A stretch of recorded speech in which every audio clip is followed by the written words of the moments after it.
దేవుని యొక్క వాక్యములకు వెళ్దాం.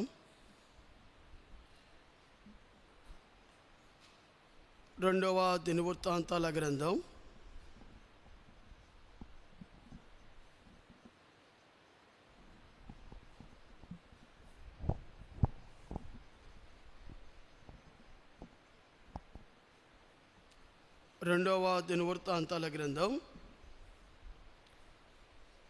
35వ అధ్యాయము. 2వ దినవృత్తాంతాల గ్రంథం 35వ అధ్యాయము 20వ వచనం నుండి 27వ వచనం వరకు మనం మార్చి చదువుకుందాం. పేజీ నెంబర్ 390, పాత నిబంధన గ్రంథంలో పేజీ నెంబర్ 390. రెండవ దినవృత్తాంతాల గ్రంథం 35వ అధ్యాయము 20వ వచనం నుండి 27వ వచనం వరకు మార్చి చదువుకుందాం. ఇదంతయు అయిన తరువాత హోషేయ మందిరమును స్థిరపరిచినప్పుడు ఐగుప్తు రాజైన నెకో యూఫ్రటీసు యొక్క నది యొద్దనున్న కర్కెమీషు మీదకి దండ ఎత్తి వెళ్ళుచుండగా హోషేయ అతని మీదకి బయలుదేరెను. అతని యొద్దకు రాయబారులను పంపి, యూదా రాజా, నీతో నాకేమి, పూర్వము నుండి నాకు శత్రువులు గురి మీద అని, నేడు నీ మీదకు నేను రాలేదు, దేవుని త్వర చేయమని నాకు ఆజ్ఞాపించను. కనుక దేవుడు నాతో కూడా ఉండి నిన్ను నశింపు చేయకున్నట్లు ఆయన జోలికి నీవు రావద్దని చెప్పు ఆజ్ఞాపించను. 22వ వచనము. అయినను హోషేయ అతనితో యుద్ధము చేయగోరి అతని యొద్ద నుండి తిరిగిపోక మారువేషము ధరించుకొని యెహోవా నోటి మాటలుగా పలకబడిన నెకో మాటలను వినక మెగిద్దో లోయ యందు యుద్ధము చేయవచ్చెను. వీలుగండ రాజైన హోషేయ మీద బాణములు వేయగా రాజు తన సేవకులను చూచి, రాజు నాకు గొప్ప గాయము తగిలిను, ఇక్కడి నుండి నన్ను కొనిపోవుడని చెప్పాను. 24వ వచనం. కావున అతని సేవకులు రథం మీద నుండి అతని దింపి అతనికున్న వేరే రథం మీదకి అతను ఉంచి యెరూషలేమునకు అతని తీసుకొని వచ్చిరి. అతడు మృతి పొంది తన పితరుల సమాధిలో ఒకదాని యందు పాతి పెట్టబడిను. యూదా యెరూషలేము వారందరూ హోషేయ చనిపోయాడని ప్రాలాపము చేసిరి.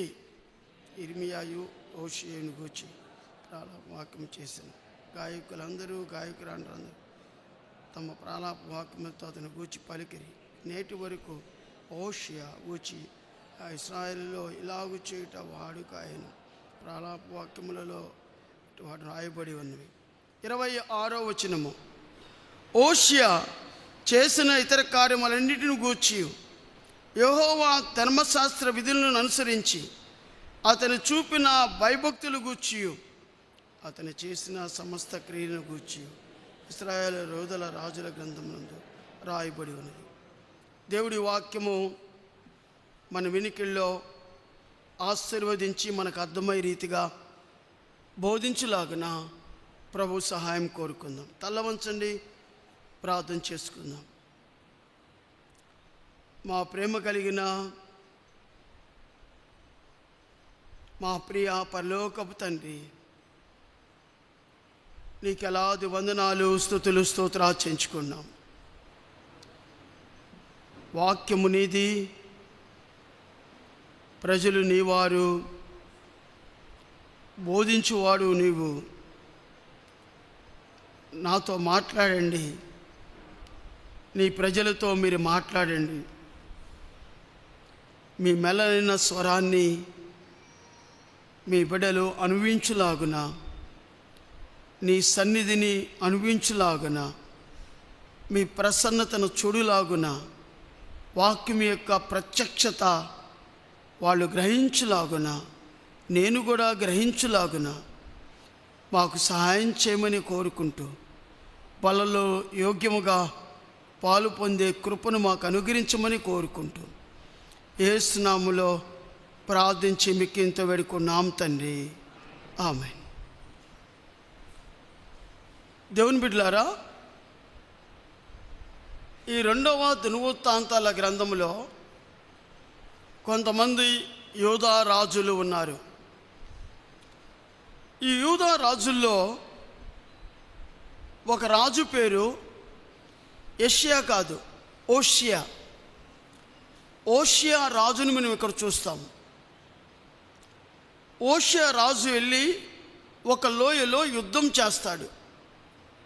ఆ లోయ పేరు మెగిద్దో. మెగిద్దో లోయలో యుద్ధం చేస్తాడు. మెగిద్దో అంటే అర్థం ఏంటో తెలుసా? The place of cloud. The place of cloud అంటే దాని అర్థం ఏంటో తెలుసా? జనసమూహం అంతా కూడే ప్రదేశము. జనసమూహం అంతా కూడా ఓ ప్రదేశంలో కూడుకుంటారు. దాన్ని అందుకనే ద ప్లేస్ ఆఫ్ క్లౌడ్ కాదు, ద ప్లేస్ ఆఫ్ క్లౌడ్. ఈ జనసమూహం అంతా కూడుకునే ప్రదేశంలో రాజు వెళ్ళి యుద్ధం చేస్తాడు. యుద్ధంలో చనిపోతాడు. తన పితరుల సమాధిలో తను పూడ్చిపెడతారు. చాలాసార్లు మన జీవితాల్లో దేవుడు చేయదన్న పని చాలాసార్లు చేస్తూ ఉంటాం. దేవుని యొక్క స్వరాన్ని వినే చెవులు మనకు ఉండాలి. As a being a Christian, నువ్వు యేసు ప్రభుని సొంత రక్షకుడిగా అంగీకరిస్తే దేవుని స్వరాన్ని గ్రహించగలిగే మనసు నీకు ఉండాలి.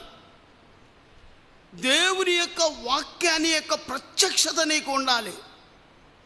వాక్యం చదువుతున్నప్పుడు నీకు అర్థం అవ్వాలి. ఒకవేళ నీ వాక్యాన్ని చదువుతున్నప్పుడు ఏదో కథల పుస్తకం చదువుతున్నట్టుగా చదవటం కాదు, అర్థవంతంగా చదువుకుంటూ వెళ్ళాలి. నీ మనసుకు తాకాలి. ఆ వాక్యం దగ్గర ఆగాలి. ప్రభువా, నన్ను కూడా సరిచేయి. పశ్చాత్తాపడాలి. ఎవడు దీనుడై ప్రభు సన్నిధిలో వణుకుతూ ఆయన పాదాల మీద పడి అడుగుతాడో వారిని ఒక దినాన్న ప్రభు వాడుకుంటాడు. నా ప్రశ్న ఏంటంటే, దేవుని యొక్క వాక్యాన్ని, దేవుని యొక్క స్వరాన్ని వినగలిగే మనసు నీకుందా? గ్రహించగలిగే చెవులు నీకున్నాయా? ఇది దేవుని వాక్యము, పరలోకం నుంచి వచ్చే వాక్యం, ఇది మన్నా, ఇది దీన్ని నేను భుజించాలి అన్న ఆశ, తృష్ణ మన జీవితాల్లో ఉన్నదా? ఉదాహరణకి ఈరోజు ఒక రాజు గురించి చెప్తా మీకు నేను. ఎంత బ్యూటిఫుల్గా ఉంటుందో మీరు చూడండి. ఏదో అన్న బాగా చెప్పాడు అనుకోవద్దు మీరు. దేవుడు నాతో మాట్లాడాడు. దేవుని స్వరాన్ని వినగలిగాను. దేవుని స్వరాన్ని గ్రహించగలిగాను ఈరోజు అన్న ఆశతో నువ్వు ఇక్కడి నుంచి వెళ్ళాలి. దేవుని వాక్యముతో నింపబడి నువ్వు ఇక్కడి నుంచి వెళ్ళాలి. నీ నోరు పావుగా తెరువుమో దాన్ని నేను నింపెదను. ప్రభు యొక్క వాక్యం అది. ఈరోజు దేవుని యొక్క వాక్యంతో నింపబడాలి నువ్వు. రండి దేవుని యొక్క వాక్యంలోకి వెళ్దాం. ఈ యొక్క ఓషియా అనే వ్యక్తి ఎలాంటి వ్యక్తి మనం చూద్దాం. మొట్టమొదటిగా ఒక భాగాన్ని చూద్దాం. మొదటి రాజుల గ్రంథం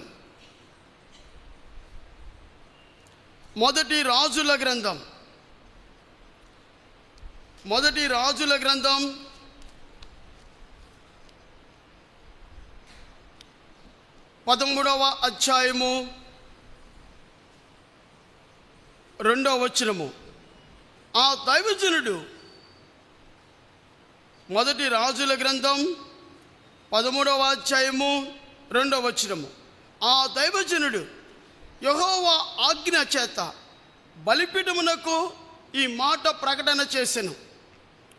బలిపీఠమా, బలిపీఠమా, యెహోవా సెలవిచ్చినదేమనగా, దావీదు సంతతిలో ఓష్యా అను ఒక శిశువు పుట్టును.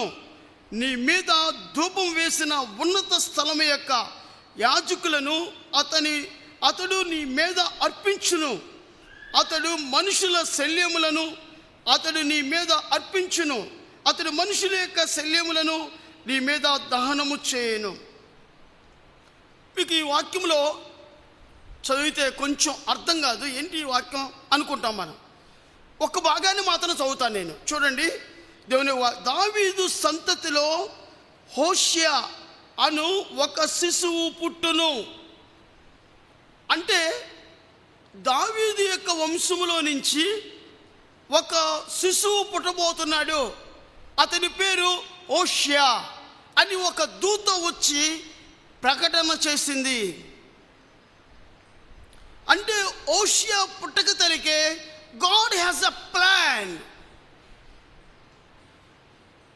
హోషియా భూలోకము రాక తలికే భూలోక నివాసులకు ఒక ప్రకటన చేసింది. మీ మధ్యలో ఒక శిశువు పుట్టబోతున్నాడు, అతని పేరు హోషియా. ఒక చిన్న ప్రశ్న మీ యొక్క గమనానికి తీసుకురావడానికి, మీ మనసులకు తీసుకురావడానికి. పుట్టుక తలికే చెప్పిన బైబిల్లో చెప్పిన పేర్లు ఎంతమంది? పుట్టక తలికే ప్రకటించబడిన పేర్లు ఎంతమంది? పాత నిబంధన గ్రంథంలో ఎంతమంది? కొత్త నిబంధన గ్రంథంలో ఎంతమంది? మళ్ళీ ప్రశ్న అడుగుతున్నాను, ఆలోచించండి, మైండ్లో బాగా ఆలోచించండి. అప్పుడప్పుడు దేవుని యొక్క వాక్యాన్ని బాగా ఆలోచిస్తూ ఉండాలి.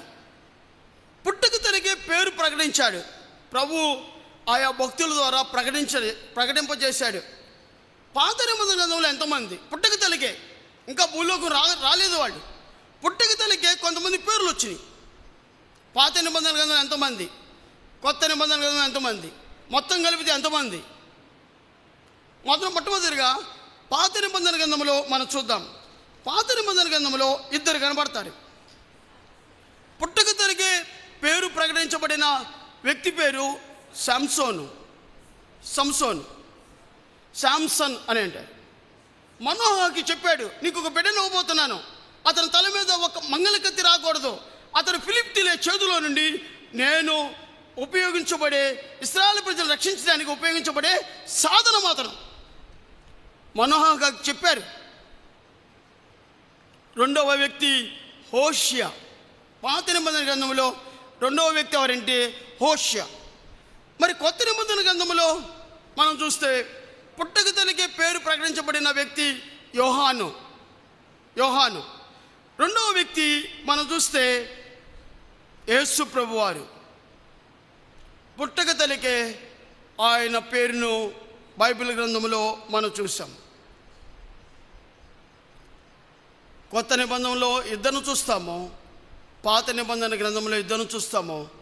మొత్తం కలిపితే నలుగురిని పుట్టక తలికే పేరు ప్రకటించబడింది. అంటే పుట్టక తలికే దేవుడు తన పేరును ప్రకటించాడంటే గాడ్ హ్యాస్ ఎ పర్పస్. ఒక పర్పస్తో దేవుడు భూలోకానికి వాళ్ళని పంపించాడు. అవును కదా? మరి నువ్వెందుకు పుట్టావు? నేనెందుకు పుట్టాను? ప్రభు, నన్ను ఎందుకు ఒక మానవుడిగా పుట్టించావు? నీ పర్పస్ ఏంటి నా పట్ల? ఎప్పుడన్నా ప్రభువుని అడిగావా? ఎప్పుడన్నా నేను అడిగానా ప్రభువుని, ప్రభా what is my purpose in our life? నా జీవితంలో నీ పట్ల ఉన్న పర్పస్ ఏంటి? నన్నెందుకు మానవుడిగా పుట్టించావు? మానవురాలుగా ఎందుకు పుట్టించావు నన్ను? What is your purpose lord అని ఎప్పుడన్నా ప్రార్థన చేసావా?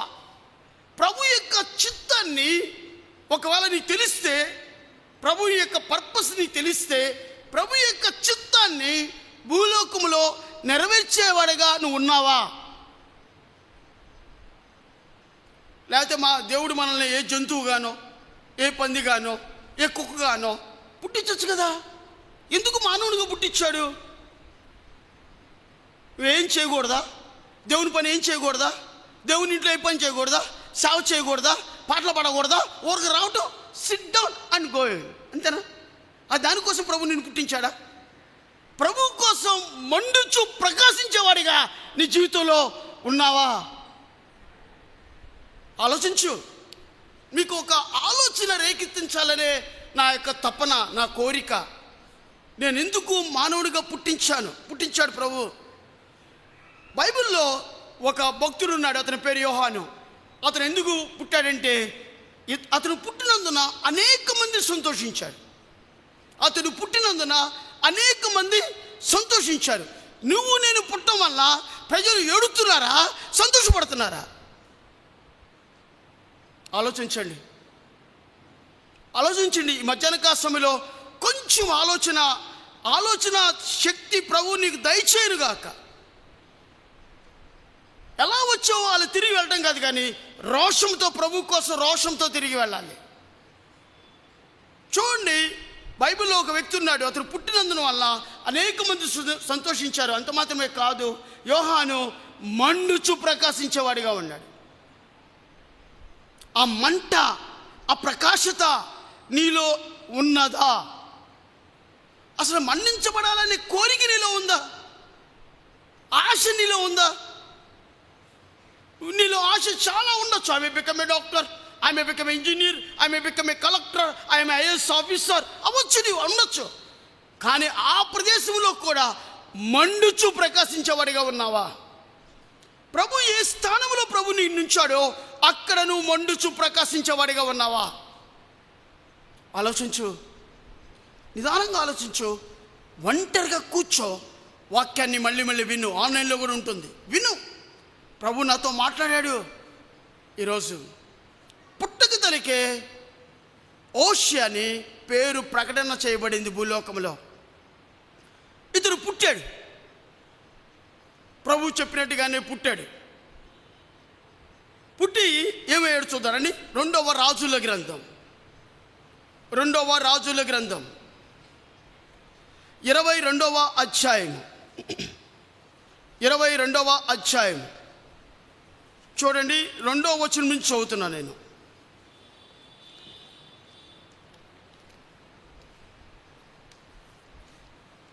రెండవ వచనం చూడండి.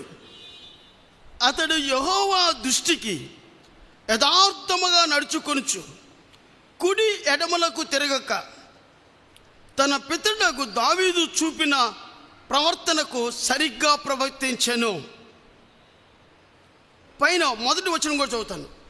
ఓషియా ఏలంబారమించినప్పుడు 8 ఏండ్ల వాడై యెరూషలేమునందు 31 సంవత్సరములను ఏలెను. అతని తల్లి బొక్కసకు ఊరివాడగు ఆదియాకు కుమార్తె అయిన యోదీదా.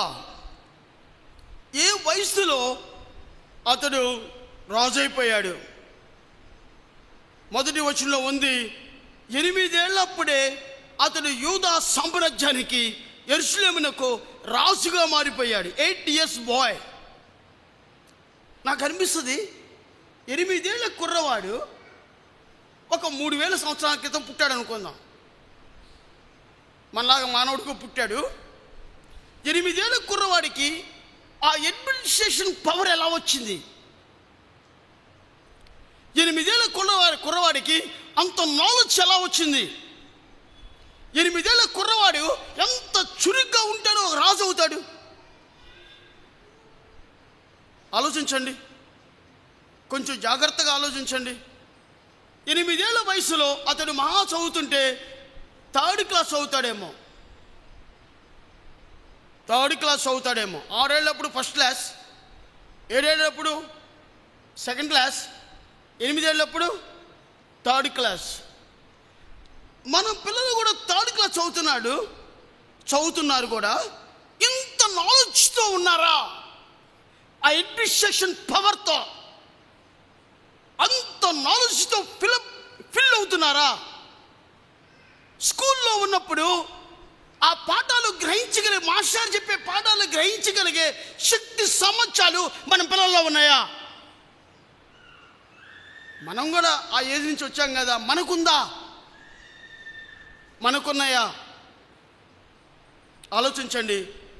హోషేయ 8 ఏళ్ళప్పుడే యూదా సామ్రాజ్యానికి రాజుగా మారిపోయాడు. ఎలా అయిపోయాడు? 8 ఏళ్ళప్పుడే అలా సాధ్యమైంది. How can be possible in Hoshea life? ఎలా పాసిబుల్ అయిందో తెలుసా? చూడండి, అద్భుతంగా పరిశుద్ధాత్మ దేవుడు రాస్తూ ఉంటాడు. రండి, 22వ అధ్యాయము 2వ రాజుల గ్రంథం 22వ అధ్యాయము 2వ వచనము. అతడు యెహోవా దృష్టికి యథార్థముగా నడుచుకొనుచు. గమనించారా? యథార్థముగా నడిచే ఆలోచన హోషేయకి చిన్నతనము నుంచే తన తల్లి నేర్పించింది, తన తండ్రి నేర్పించాడు. ఆలోచించండి, యథార్థముగా నడిచే ఆలోచన చిన్నతనం నుంచే 8 ఏళ్ళప్పటి నుంచే నీకు కలిగిందా?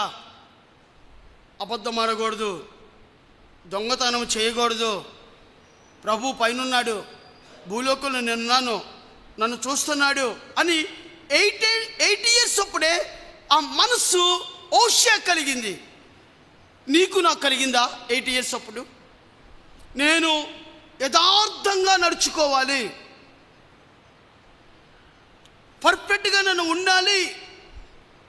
కానీ యెహోవా దృష్టికి యథార్థముగా నడుచున్నాడు హోషేయ. అందుకనే దేవుడు తన దృష్టి, ప్రభు యొక్క దృష్టి హోషేయ మీద పడిపోయింది. నా జీవితంలో యథార్థత అనే నడిపింపు నీరు లేకపోతే యెహోవా కనుదృష్టి నీ మీదకి, నా మీదకు ఉండదు. Listen to me very carefully. మన టాపిక్ యథార్థత. దేవుని యొక్క యథార్థత చిన్నతనం నుంచి మనం నేర్చుకోకుండా, ప్రవర్తించకుండా ఉంటే దేవుని కనుదృష్టి మన మీద ఉండదు. హోషేయ యొక్క జీవితంలో చిన్నతనం నుంచే యెహోవా దృష్టికి యథార్థముగా నడుచున్నాడు. అందుకనే he become a king in Judah. అతడు యూదా సామ్రాజ్యానికి రాజుగా మారిపోయాడు. కారణం యథార్థమైన జీవితం. యథార్థమైన జీవితం మన జీవితాల్లో ఉన్నదా? ఒకవేళ లేకపోతే ఇదిగో బల్ల, ప్రభు బల్ల మీద పడదాం, ఆయన శరీరం మీద ఆనుకుందాం, ఆ గాయపడిన శరీరాన్ని జ్ఞాపకం చేసుకుందాం. ప్రభా, నేను ఆ జీవితంలో యథార్థమైన జీవితం లేదు, అందుకనే గొప్ప కార్యాలు నేను చూడలేకపోయాను, నన్ను క్షమించు, ఇక నుంచి అయినా యథార్థంగా జీవించే బ్రతుకు నాకు అనుగ్రహించు. ప్రభువుని అడుగుదాం, పశ్చాత్తాపడదాం, కన్నీరు కారుద్దాం. 8 years బాయ్కి ఏమి కలిగిందో చూడండి. యెహోవా దృష్టికి బ్రతికితే యథార్థంగా బ్రతుకుతా, చావైతే లాభం. ఇలాంటి ఆలోచన 8 years బాయ్కి కలిగింది. దేవుడు మనకి అద్భుతంగా కొన్ని సంవత్సరాలు, అంతకన్నా పెద్ద వయసులే మనం ఇచ్చాడు.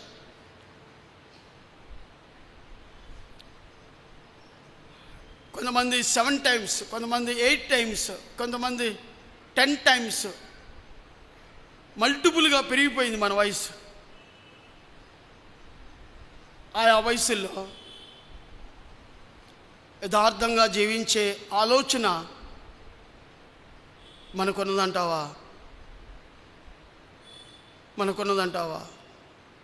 రెండో విషయాన్ని టైం అయిపోతుంది, గమంగా చెప్తాను నేను. రెండవ విషయానికి వెళ్దాం మనం. చూడండి, 2వ రాజుల గ్రంథం 22వ అధ్యాయము 2వ వచనము. నడుచుచు కుడి ఎడమలకు తిరగాక. కుడివికి ఎడమకి తిరగట్లేదంట. భూలోకంలో ఒక వ్యక్తి తిరుగుతూ ఉంటాడు, అటు ఇటు తిరుగుతూ ఉంటాడు. కుడికి ఎడమకి రెండు వైపులు తిరుగుతూ ఉంటాడు, గిరగిర తిరుగుతూ ఉంటాడు. భూలోకంలో ఒక వ్యక్తి. ఎవరు ఆ వ్యక్తి? అపవాది, సాతానుడు. సాతానుడు కుడికి ఎడమకి విపరీతం తిరుగుతూ ఉంటాడు కదా. నువ్వు కూడా కుడికి ఎడమకి కుడికి గిరగిర తిరుగుతున్నావు అనుకో, నువ్వు కూడా ఏంటి? సాతాను బిడ్డవి. ఏమ రైట్? నేను చెప్పేది కరెక్టేనా? అర్థమైందా? కాసేపు కుడికి తిరుగుతావు, కాసేపు మళ్ళీ ఎడమ తిరుగుతావు, కాసేపు బ్యాక్ తిరుగుతావు, కాసేపు ఫ్రంట్ తిరుగుతావు.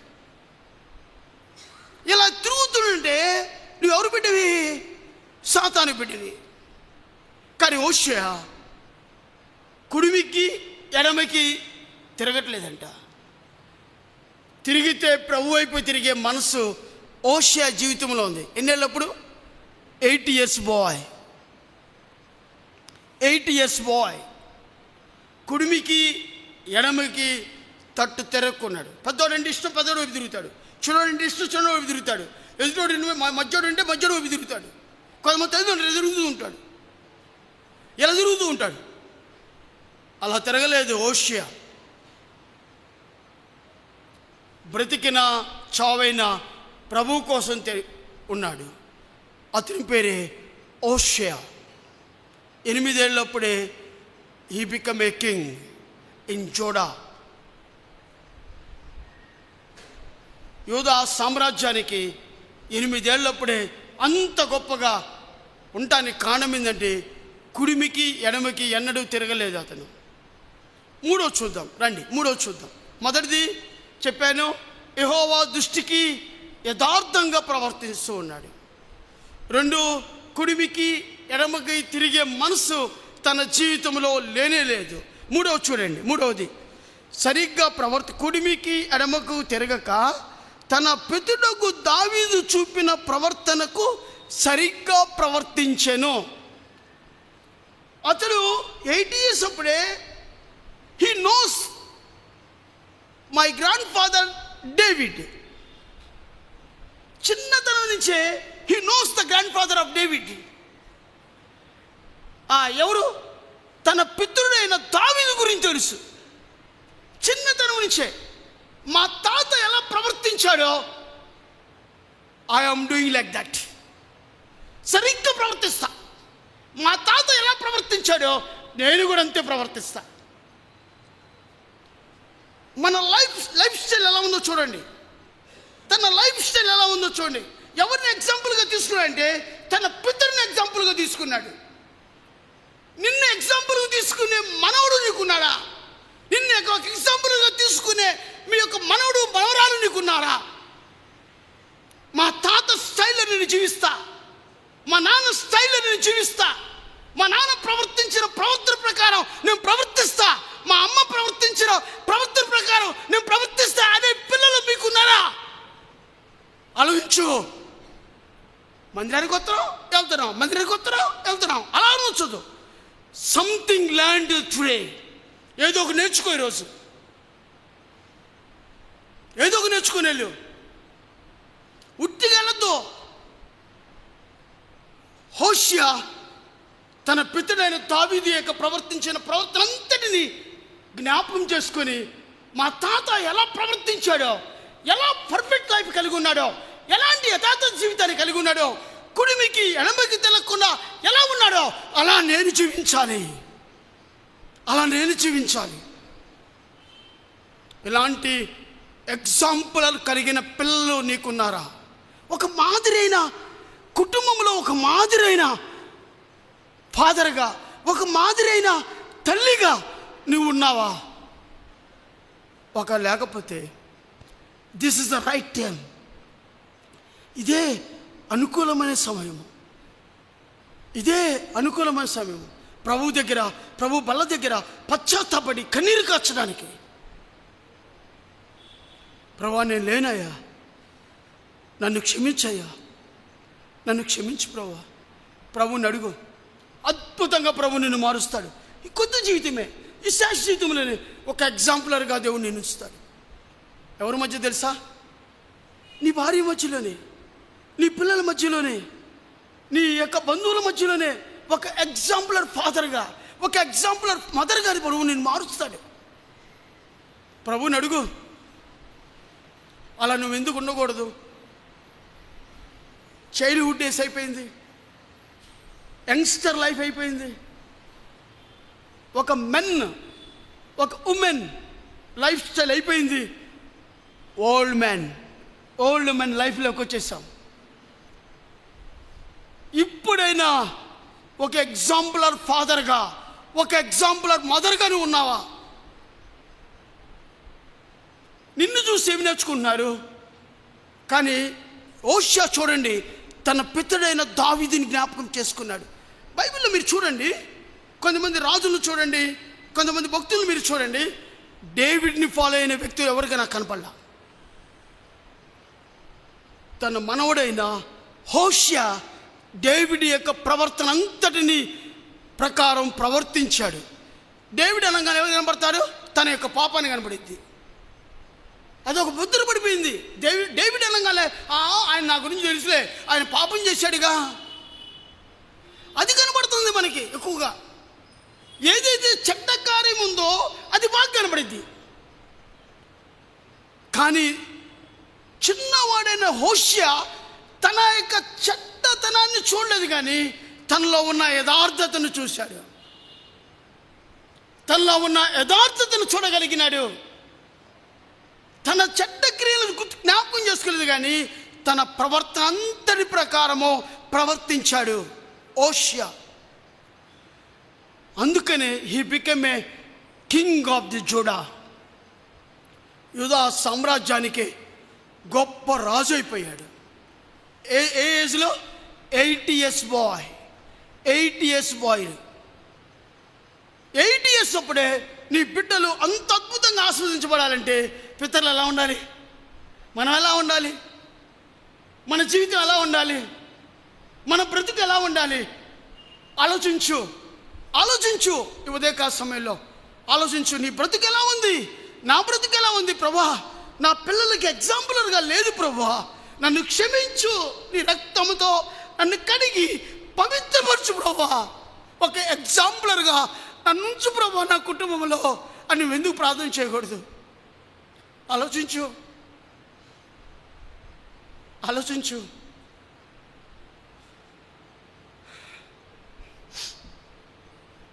ఇలాంటి అద్భుతమైన రాజు జీవితం ఏమేమి తెలుసా?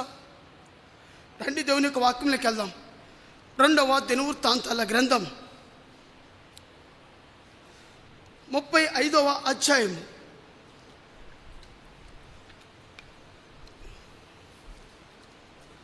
20వ వచనం. ఇదంతయు అయిన తరువాత, ఇదంతయు అంటే తన పితరులు జ్ఞాపకం చేసుకొని, హోషేయ మా తాతని జ్ఞాపకం చేసుకున్నాడు, వాళ్ళ తాతని జ్ఞాపకం చేసుకొని ఆయన ప్రవర్తించిన ప్రవర్తన అంతటి ప్రకారం ప్రవర్తించాడు. కుడి ఎడమలకు తిరగకుండా ఉన్నాడు. అంత మాత్రమే కాదు, ఇంకెలా ఉన్నాడు? యథార్థమైన బ్రతికాడు. ఇలా బ్రతికిన తరువాత అన్నమాట. ఇదెంతయు అయిన తరువాత హోషేయ మందిరమును స్థిరపరచున్నప్పుడు ఐగుప్తు రాజైన నెకో, అండర్లైన్ దట్ వర్డ్, ఐగుప్తి రాజు, అన్య రాజు అయిన నెకో యూఫ్రటీస్ నది యొద్దనున్న కర్కెమీషు మీదకి దండ ఎత్తి వెళ్ళుచుండగా హోషేయ అతని మీదకి బయలు వెళ్ళెను. ఇది వాక్యం. ఇదంతయు జరిగిన తరువాత చూడండి, నేను హోషేయ అంత గొప్పవాడినే కాదు, మీకు అర్థం అవడానికి నేను హోషేయను అనుకోండి, నేను పరిపాలిస్తున్న రాజ్యం ఇది అనుకోండి, ఈ భాగమే అనుకోండి, ఈ భాగమే నా చదువులు 2 చూడండి, ఈ భాగం నేను పరిపాలిస్తున్న భాగం ఇది, హోషేయ పరిపాలిస్తున్న భాగం ఇది. నా పక్కన ఎవరున్నారు తెలుసా? ఐగుప్తు రాజు నెకో ఉన్నాడు. నా ఎడమ చేతి పక్కన నెకో ఉన్నాడు. నా కుడి పక్కన ఇంకొక కర్కెమీషు అనే రాజ్యం ఉంది. కర్కెమీషు రాజ్యం నా కుడి పక్కన ఉంది. నా ఎడమ పక్కన నెకో రాజు పరిపాలిస్తున్న యూఫ్రటీస్ నది పక్కన ఒక రాజ్యం ఉంది. ఆ రాజు పేరేంటే నెకో. నెకో నెకో యుద్ధం చేయడానికి వస్తున్నాడు. నా ఎడమ చేతి వైపు ఉన్న నెకో యుద్ధం చేయడానికి వస్తున్నాడు. దేని మీదకి? నా పక్కనున్నటువంటి కర్కమేషు అనే రాజ్యాన్ని జయించడానికి. మధ్యలో ఎవరున్నారు? హోషేయ రాజ్యం ఉంది. హోషేయ రాజ్యం ఉంది. హోషేయకి భయం వేసింది. అమ్మో, నెకో రాజు కర్కమేషుకి యుద్ధం చేస్తున్నాడు, మధ్యలో ఎవరున్నారు? నేనున్నాను. భయపడుతున్నాడు, దిగులు పడుతున్నాడు. ప్రభువా ఏం చేయమంటావు అని కూడా అడుగున్నాడు. అట్లా తన శక్తిని చూసుకున్నాడు, తన బలాన్ని చూసుకున్నాడు, తన యొక్క యుద్ధాన్ని చేసే వీరులను చూసుకున్నాడు, యుద్ధ సైన్యాన్ని చూసుకున్నాడు. చూసి ఏమన్నాడు తెలుసా? వినండి, జాగ్రత్తగా వినండి. ఎప్పుడైతే తన యొక్క సొంత సామర్థ్యాల మీద ఆధారపడ్డాడు హోషేయ, అరే ఈ నెకో రాజు కర్కమేషుకి యుద్ధం చేయడానికి వెళ్తున్నాడు, మధ్యలో ఎవరున్నారు? మనం ఉన్నాం. మనం ఏం చేద్దామంటే ఈ రాజును ఓడిస్తే, నెకో రాజును ఓడిస్తే, నెకో రాజు మీద యుద్ధానికి వెళ్తే మన సమస్య తీరిపోయింది అని ఎట్లా జయించాలని బాధపడుతూ ఉన్నాడు మనసులో. సైన్యములకు అధిపతి అయిన యెహోవాను కాసేపు పక్కన పెట్టాడు. యుద్ధము చేయుచున్న దేవుణ్ణి, మన పక్షాన యుద్ధం చేసే దేవుణ్ణి పక్కన పెట్టాడు. దేవుని వైపు తిరగటం పక్కన పెట్టేశాడు. దేవుని మీద ఆధారపడటం పక్కన పెట్టేశాడు. ఎప్పుడు? శక్తి వచ్చినప్పుడు, ఎప్పుడో బలం వచ్చినప్పుడు, ఎప్పుడో యుద్ధం చేయగల సామర్థ్యం నాకున్నప్పుడు నేను ప్రభువుని మర్చిపోయా. డబ్బు వచ్చినప్పుడు, కోట్లకు అధిపతి అయినప్పుడు, బహుగా సంపాదన ఎక్కువగా వచ్చినప్పుడు, నీ బిడ్డలు ఆస్వాదించబడినప్పుడు నువ్వు ప్రభువుని మందిరాన్ని రావడం మానేశావు. ప్రభు మీద ఆధారపడటం మానేశావు. ప్రభు మీద అనుకుని జీవించడం మానేశావు. నీ నోట బూతులు రావడం ప్రారంభించావు. ప్రభువుని మర్చిపోయావు.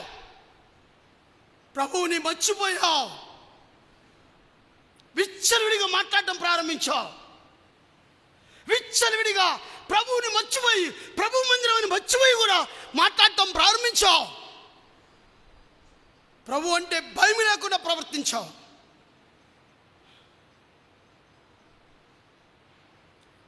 నెకో రాజుకి దేవుడి మీద ఆధారపడటం హోషేయ ఆధారపడలేదు.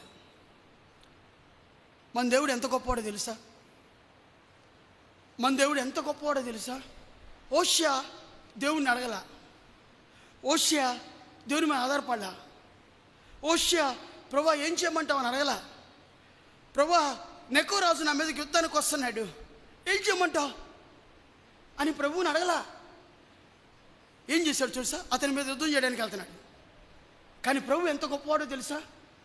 ప్రభు ఎంత గొప్పవాడంటే మీరు చదవండి, మీ కంటితో చదవండి, మీ మనసుతో చదవండి. రండి, 2వ దినవృత్తాంతాల గ్రంథం 21వ వచనం.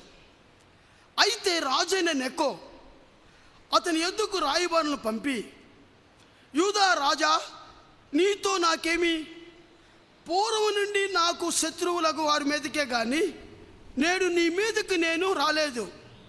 దేవుడు త్వరచేయమని నాకు ఆజ్ఞాపించాను కనుక దేవుడు నాతో కూడా ఉండి నిన్ను నశింప చేయకున్నట్లు ఆయన జోలికి నువ్వు రావద్దని చెప్ప ఆజ్ఞాపించను. ఎవరు చెప్ప ఆజ్ఞాపించను? దేవుడు. హోషేయ నిద్రపోతున్నాడు. పక్క రాజ్యంలో ఉన్న నెకో రాజు, ఐగుప్తు రాజు నిద్రపోతున్నాడు. దేవుడు ప్రత్యక్షమయ్యాడు. ఎవరికి తెలుసా? నెకో రాజుకి.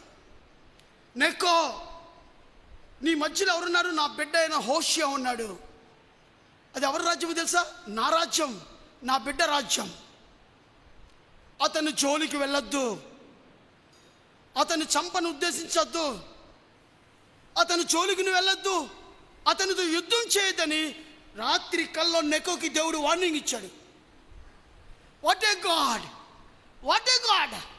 నేను ప్రార్థన చేయలేదు, ప్రభు మీద ఆధారపడలేదు, ప్రభువుని మర్చిపోయాను. ఎందుకు?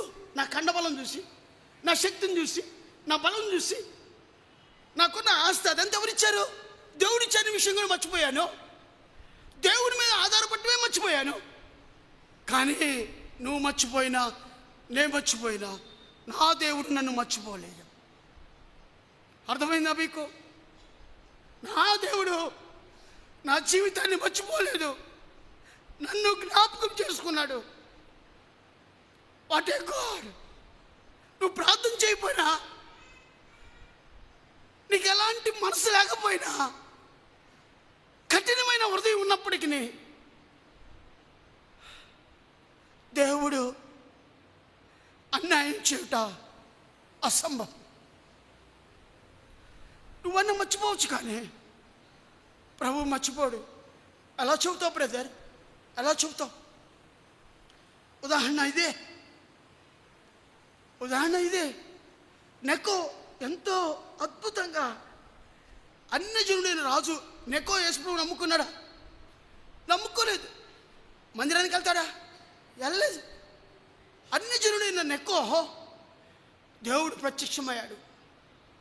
నువ్వు వెళ్ళే దారిలో నా బిడ్డ ఉన్నాడు, నా బిడ్డ మీద నువ్వు యుద్ధం చేయడానికి వీల్లేదు, నా బిడ్డని ముట్టుకోవద్దు, నా బిడ్డను ముట్టుకుంటే నా కనుగుడ్లు ముట్టుకున్నట్టే, బీ కేర్ఫుల్ నెకో అని వార్నింగ్ ఇచ్చాడు రాత్రి. నెకేమన్నారు తెలుసా?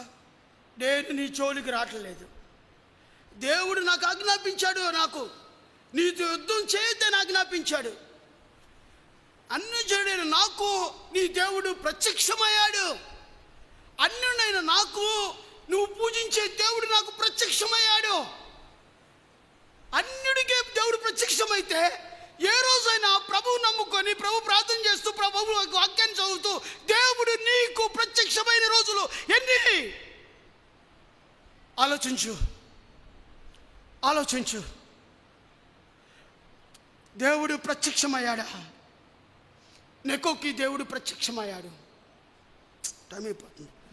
ప్రత్యక్షమయ్యాడు. అందుకని అంటున్నాడు చూడండి, 21వ వచనంలో చివరి లైన్ చూడండి, అందరూ చూడండి. ఆయన జోలికి నీవు రావద్దని,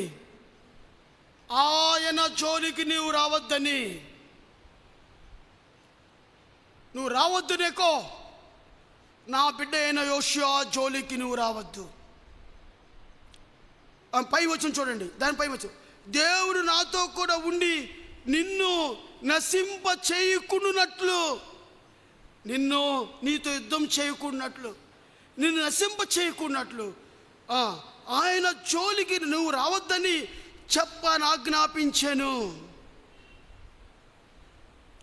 ఎంత స్పష్టంగా దేవుడు నెకోతో మాట్లాడాడు చూడండి. ఇప్పుడు నా ప్రశ్న ఏంటంటే, ఇందా చెప్పాను ఆన్సర్ కూడా, మళ్ళీ ఒకసారి, ఓషియా ప్రార్థన చేశాడా? ఓషియా దేవుని మీద ఆధారపడ్డాడా? ఆలోచించు. నీకు మంచి నాలెడ్జ్ ఉండొచ్చు, అసలు అదిరిపాటుగా క్లాస్ ఫస్ట్ నువ్వే, స్టేట్ ఫస్ట్ నువ్వే, గొప్ప ర్యాంకర్ నువ్వే, ఇండియాలో ఉన్న టాపెస్ట్ కాలేజ్ అవుతుంది నువ్వే. దేవుని మీద ఆధారపడతావా?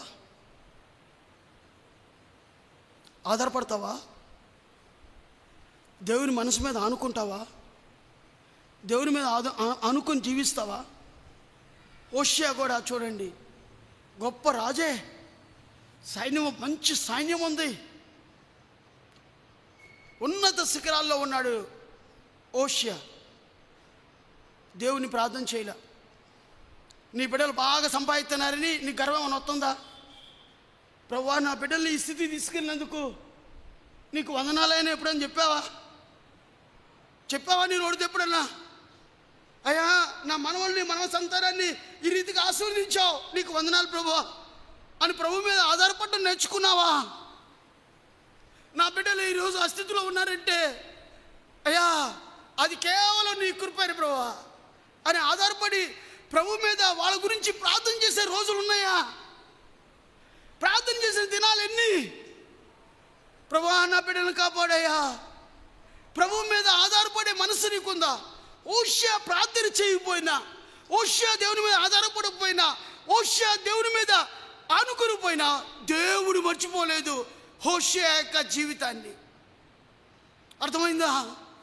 దేవుడు నన్ను మర్చిపోయాడన్నా, దేవుడు నన్ను విడిచిపెట్టాడన్నా, దేవుడు నన్ను మర్చిపోయాడన్నా అని అంటారు చాలామంది. కొంతమంది ఇంటి గృహాలకు వెళ్ళినప్పుడు ప్రభు నన్ను మర్చిపోయాడన్నా, వదిలేశాడన్నా నన్ను.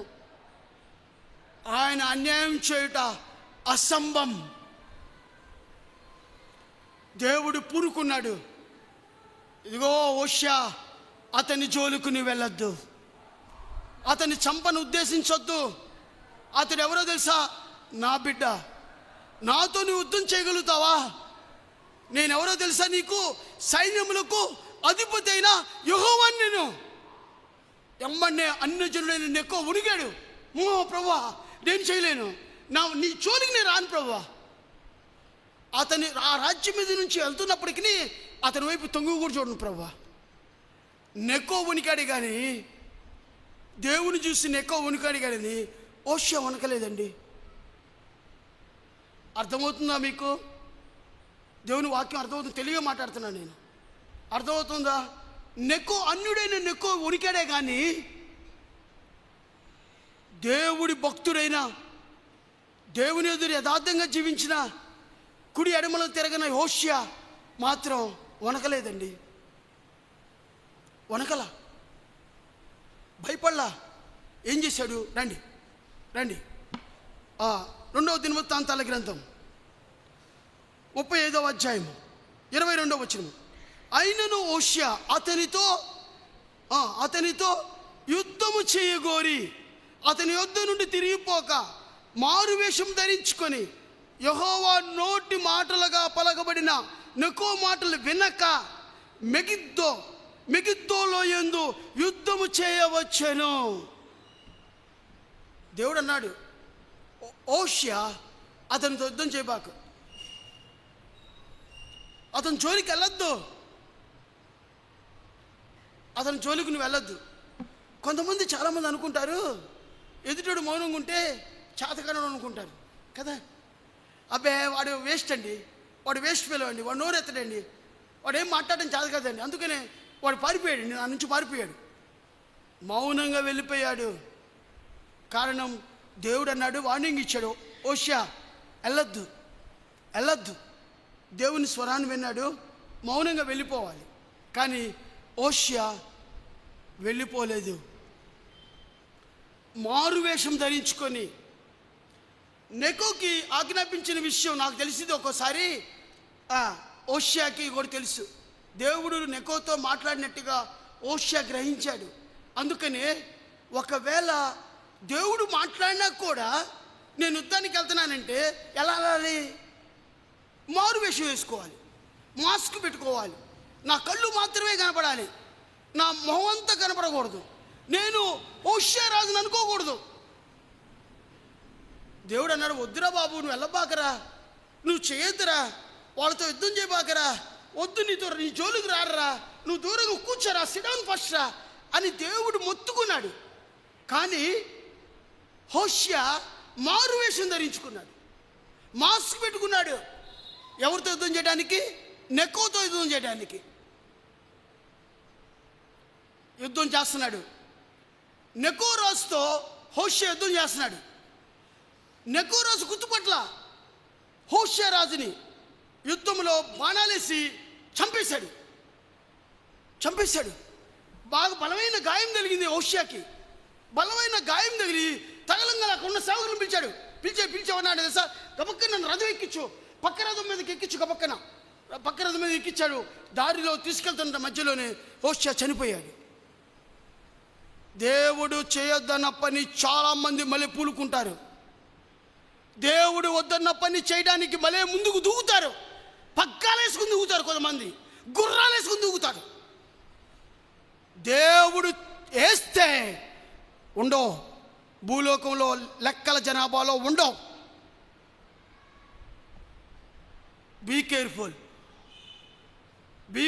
దేవునికి వ్యతిరేకముగా యుద్ధం చేస్తే ఏ ఆయుధము వర్ధిల్లదు. చనిపోయాడు. చూడండి ఎక్కడుంది ఆ మాట? 24వ వచనము. కావున అతని సేవకులు రథం మీద నుండి అతన్ని దింపి అతనికున్న వేరే రథం మీద అతను ఉంచి యెరూషలేమునకు అతని తీసుకుని వచ్చిరి. అతను మృతి పొంది తన పితల సమాధుల్లో ఒకదాని యందు పాతిపెట్టాను. యూదా యెరూషలేము వారందరూ హోషేయ చనిపోయాడని ప్రాలాపం చేసిరి. ఇర్మియాయు హోషేయ గూర్చి ప్రాలాపన వాక్యము చేసెను. గాయకురాండ్రందరూ తన ప్రాలాప వాక్యములతో అతనితో గూర్చి పలికిరి. నేటి వరకు హోషేయ గూర్చి ఇశ్రాయేలులో అలాగు చేయుట వాడుక ఆయను. ప్రాలాప వాక్యములలో అట్టిని రాయబడి ఉన్నది. హోషేయ చనిపోయాడు. దేవునికి వ్యతిరేకమైన పనులు చేస్తున్నావా?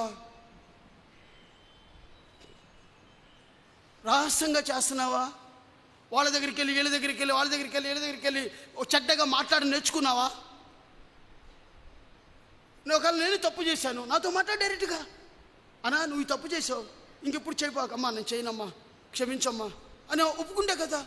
నన్ను ఇక్కడ కూర్చోబెట్టి వాళ్ళ దగ్గరికి వీళ్ళ దగ్గరికి వాళ్ళ దగ్గరికి వాళ్ళు చుట్టూ లోకమంతా అటు ఇటు తిరిగి సాతానుతో సంబంధం వచ్చి సాతాను కూడా తీసుకొని వచ్చి నాకు చెప్పరు. హోషేయ రాజు కూడా ఎంతో చేశాడు.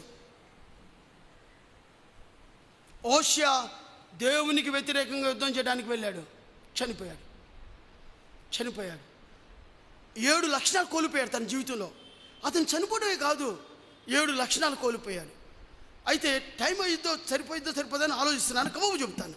7 లక్షణాలు ఏం కోల్పోయాడు చూడండి. మొట్టమొదటిది యెషయా గ్రంథం 60వ అధ్యాయం. యెషయా గ్రంథం 60వ అధ్యాయం. యెషయా 60వ అధ్యాయం. 7 లక్షణాలు కోల్పోయాడు తన జీవితంలో. హోషేయ 7 లక్షణాలు. 60వ అధ్యాయము 11వ వచనం చూడండి.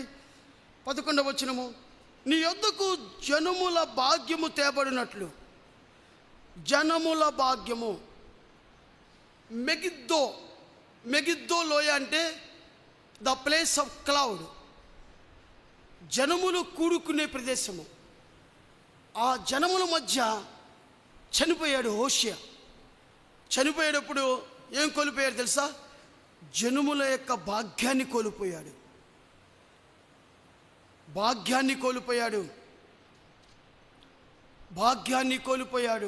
మొదటిది అది. రెండో చూడండి, యెషయా గ్రంథం 10వ అధ్యాయం. 10వ అధ్యాయం. 14వ వచనము. పక్షి గూటిలో ఒకడు చేయివేసినట్లు జనముల ఆస్తి నాకు చేత దిక్కెను. రెండవది, జనముల ఆస్తిని కోల్పోయాడు. ఎవరు? హోషేయ. మొదటిది జనముల యొక్క భాగ్యాన్ని కోల్పోయాడు. రెండో, జనముల యొక్క ఆస్తిని కోల్పోయాడు. ఎందుకు జనములను గురించి చెబుతున్నావు? మెగిద్దో లోయ అంటే జనముల యొక్క కూడి ఉండే ప్రదేశాన్ని మెగిద్దో అని అంటారు. మెగిద్దో లోయలో చనిపోయాడు హోషేయ. అందుకనే మెగిద్దో అంటే ద ప్లేస్ ఆఫ్ క్లౌడ్. జనముల మధ్యలో ఏం కోల్పోయాడంటే భాగ్యాన్ని కోల్పోయాడు, ఆస్తిని కోల్పోయాడు. మూడవ చూడండి, యెషయా గ్రంథం 60వ అధ్యాయం. 5వ వచనం చూడండి. నువ్వు చూచి ప్రకాశింతువు, నీ గుండె కొట్టుకొని ఉప్పొంగును, సముద్ర వ్యాపారము నీ వైపు తిప్పబడును, జనముల ఐశ్వర్యము నీ యొద్దకు వచ్చును. వచ్చిందా? జనముల ఐశ్వర్యం వచ్చిందా హోషేయకి? రాలా. జనముల ఐశ్వర్యాన్ని కోల్పోయాడు. బీ కేర్ఫుల్, మనం కూడా కోల్పోతాం. జనముల భాగ్యాన్ని కోల్పోతాం, జనముల ఆస్తిని కోల్పోతాం, జనముల యొక్క ఐశ్వర్యాన్ని కోల్పోతాం. దేవునికి వ్యతిరేకంగా చేస్తే హోషేయ కోల్పోయిన విషయాలు మీకు నేను చెప్తున్నాను. 3 అయిపోయినాయి. 4వ చెప్తున్నాను, గబవు చెప్తున్నాను, జాగ్రత్త నోట్ చేసుకోండి. 4వ కీర్తన 67. కీర్తన 67. కీర్తన 67. 67వ కీర్తన 67వ కీర్తన 4వ వచనము. 4వ వచనము, జనుల సంతోషించుచు ఉత్సాహధ్వని చేయునుగాక. అంటే జనుల సంతోషము గమనించండి. సంతోషము అంటే జనులందరూ ఏం చేశారు? అక్కడ ఆ మెగిద్దో లోయలో ఏం చేశారు? ప్రారంభించారు. అంటే హోషేయ చనిపోవడం వల్ల జనుల యొక్క సంతోషాన్ని కోల్పోయారు, ఏడ్చుతున్నారు. సంతోషాన్ని కూడా పోగొట్టాడు. జనుముల యొక్క సంతోషాన్ని పోగొట్టారు. 5వ విషయము రండి. ప్రకటన గ్రంథం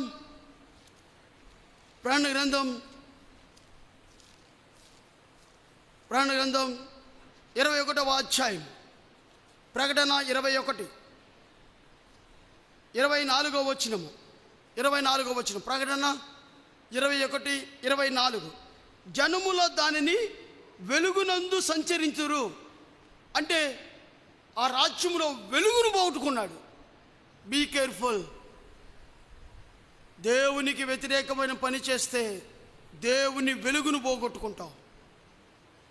దేవుని వెలుగును పోగొట్టుకున్నాడు. ఇప్పుడు ఎన్ని అయిపోయినాయి? 4 అయిపోయినాయి. 1 జనముల యొక్క భాగ్యము. 2 జనముల యొక్క ఆస్తి. 3 జనముల యొక్క ఐశ్వర్యము. 4 జనముల యొక్క సంతోషాన్ని పోగొట్టుకున్నాడు. 5 జనముల యొక్క వెలుగును పోగొట్టుకున్నాడు. 6వది ప్రకటన 21, 24 అదే వచనంలో 26వ వచనం చూడండి. 26 జనముల మహిమను కోల్పోయాడు.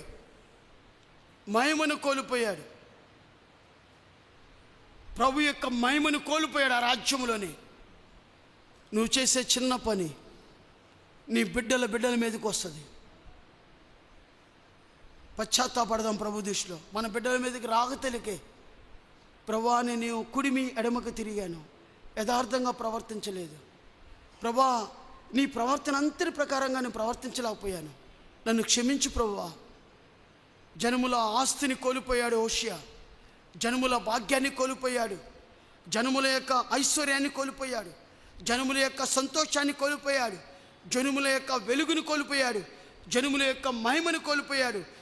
7వ చూద్దాం. జనముల యొక్క ఘనతను కోల్పోయాడు. అదే వచనం 21, 24. ప్రకటన 21, 24. జనముల యొక్క ఘనతను కోల్పోయాడు. అసలు రాజు వస్తుంటే ఎంత ఘనత వచ్చేది, ఎంత ఘనత ఉండేది. ఘనతను కూడా కోల్పోయాడు. జాగ్రత్త.